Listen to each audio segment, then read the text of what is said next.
مش عارفه اقول ايه. هو يا جماعه في ايه؟ مش عارفين حلم كبير ده مش ايه مصدقه يعني؟ انه يتحقق هنشتغل برضه او حاجه ما كانتش في خيالي اصلا.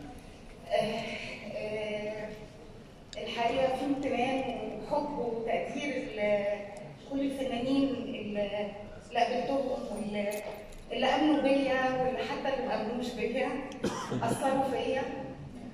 ومشوار كان كبير، انا بشتغل مع 16 سنه، فعمري تقريبا كله قضيته في السينما، وفي عشق، في حب.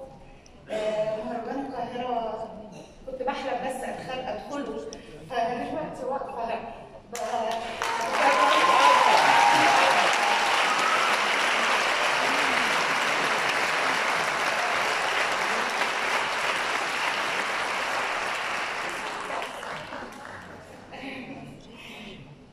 تقدير وامتنان لكل فنان شفت له فيلم، شفت له مشهد حلو اتعلمت منه حاجه.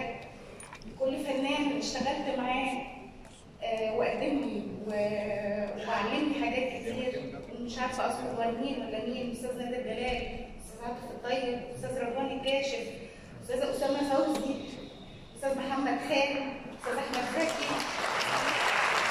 استاذ ناس كتير قدمت لي دعم ووقفت في ظهري وكبرتني، وهي اللي بتكون وصلتني اللحظه دي.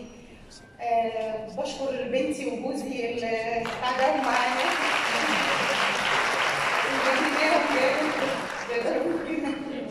من لحظه المهرجان اساسا. وبشكر امي وابويا اللي لولاهم عمري ما كنت هبقى واقفه.